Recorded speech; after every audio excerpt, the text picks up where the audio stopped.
আমরা কোন ব্যক্তির রাজনীতি করি না, আমরা ধানের শীষের পক্ষে কাজ করি। আমি জনগণ যতক্ষণ চাবে ততক্ষণ আমি আপনাদের আমি কালাম সাহেবকে বলবো, যাদের নিয়ে আপনি এগোচ্ছেন একটু তাদের দিকে খেয়াল করেন, আপনাকে এরাই ডুবাবে। হয় কর্নেল আজিম সাহেবের মতো হওয়ার চেষ্টা করেন, আর না হলে এই পথ ছেড়ে দেন। আসসালামু আলাইকুম, আপনারা কেমন আছেন? অনেকদিন পর আপনাদের মাঝে আসতে পেরে আমি খুবই আনন্দিত। আসলে মাঝখানে অনেক কিছু ঘটেছে, আপনারা জানেন। তারপর আমি উমরায় গেলাম, তারপর এভাবে যে আসতে হবে এটা আশা করি নাই। আমরা কোন ব্যক্তির রাজনীতি করি না, আমরা ধানের শীষের পক্ষে কাজ করি। আমরা ধানের শীষ বলতে বুঝি শহীদ জিয়াউর রহমানকে, ধানের শীষ বলতে বুঝি বেগম খালেদা জিয়াকে, ধানের শীষ বলতে বুঝি জননেতা তারেক রহমানকে। বাইরে আমরা কাউকে মানি না।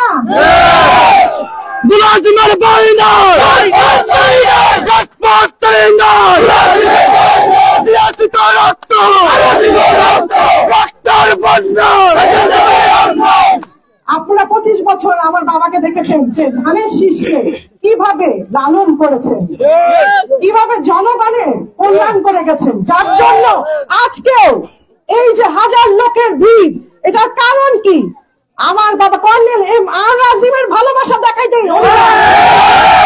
উত্তরসূরিকেও তারা গ্রহণ করে নিয়েছে। তারা বিশ্বাস করে এমন ঘরে বাবার মতোই নিয়ে আসবে। তারা বাবার ভালোবাসা, আমার বাবার ভালোবাসা, আমার বাবার প্রতি যে প্রতিদান আপনারা তা দেখাচ্ছেন আমাকে। আমি এটা বৃথ হতে দিতে দিব না। আমি জনগণের ডাকে আসছি, আমাকে কোনো দল আনি নাই, আমাকে জনগণ। আমি জনগণ যতক্ষণ চাবে ততক্ষণ আমি আপনাদের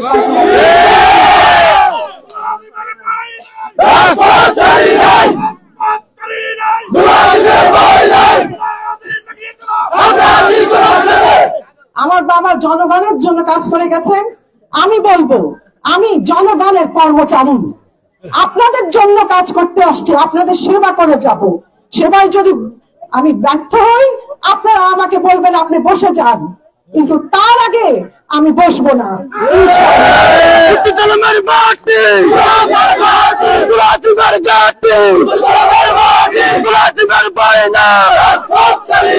আপনারা জানেন এই গত মাস থেকে যা শুরু হয়েছে, আমাদের উপর হামলা হয়েছে, হত্যার চেষ্টা হয়েছে, যেটা এখন পর্যন্ত কোনো তদন্ত রিপোর্ট আমাদের হাতে আসে নাই।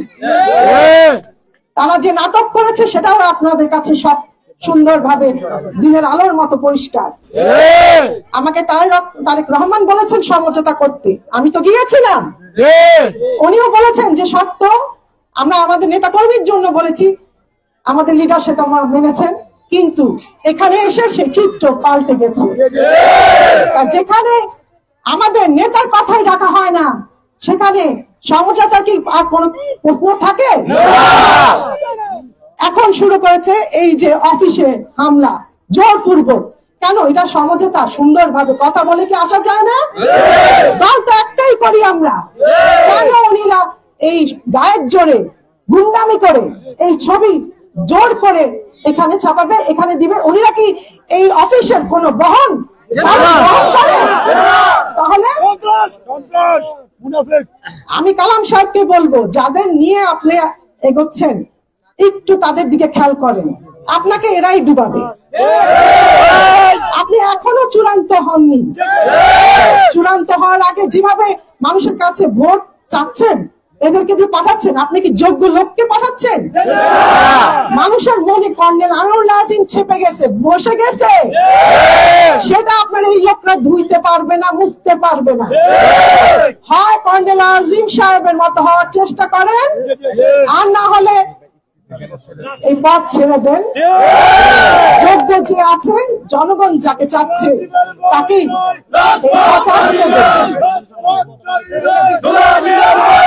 আমি অতি শীঘ্রই চাচ্ছি যারা এই অন্যায় কাজ করছে, কালাম সাহেবের কাছে এতটুকু যদি উনি মানুষের প্রতি ভালোবাসা এবং ন্যায় অন্যায় জ্ঞান থাকে, তাহলে উনি এদেরকে বহিষ্কার করবে অতি জলদি। আর না হলে আমরাও আছি কেন্দ্রীয় ভাবে, আমি এর ব্যবস্থা নিব ইনশাআল্লাহ। কারণ এইসব চাপা থাকে না। আজকে গতকালে যেটা ঘটে গেছে, এটা প্রবাসী থেকে শুরু করে বাংলাদেশের আনাচে কানাচে সবখানে পৌঁছে গেছে। কিভাবে ডিলিট করবে না? তাই সময় থাকতে আসুন, এদেরকে বহিষ্কার করুন। এবং আপনি যদি সত্যিকারের নেতা হয়ে থাকেন, সবাইকে নিয়ে আমাদের নেতা কর্মীদেরকে তাদেরকে যোগ্য, তাদেরকে অধিকার দেন। যদি আপনি যোগ্য নেতা হন,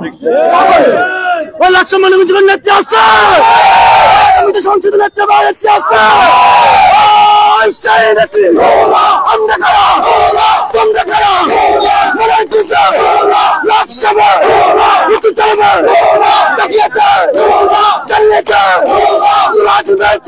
শেষ কথা খালি এতটুকুই বলবো, আপনারা আনোয়ার আজিম সাহেবের অনুসারীরা যারা আছেন, আব্বাকে চিনেন, জানেন, কখনো প্রতিহিংসা করেননি, কখনো মারামারিতে যাননি, চুপ করে সহ্য করেছেন। যেটা কালকে আমার মুরব্বী করেছেন, উনি ইচ্ছা করলে অনেক উত্তর দিতে পারতেন, কিন্তু উনি একটাই কথা বলেছে, চূড়ান্ত হয়ে আসুক, তারপর দেখা যাবে। উনি কিন্তু একটা কথাই সবকিছু স্পষ্ট করে বলে দিছে। তাহলে আমাদের কথাও সেটাই, চূড়ান্ত হয়ে আসুক, তারপর দেখা যাবে। তার আগে আমরা কোনো অন্যায়কে মেনে নিব না। আপনারা শান্ত থাকবেন। আমরা যেটা যাব, প্রশাসনিক ভাবে যাব, কেন্দ্রীয় ভাবে যাব, কিন্তু নিজেদের হাতে আইন তুলে নিব না। ধন্যবাদ। আপনারা এই ঠান্ডার রাতে এতক্ষণ পর্যন্ত আমার জন্য অপেক্ষা করেছেন, যে সাথ দিয়েছেন, সবাইকে আবার জানাচ্ছি ধন্যবাদ। আপনাদের সেবায় আমি থাকবো। আপনারা আমার সাথে আছেন তো? সবাই হাত তুলে আবার বলেন, আছেন?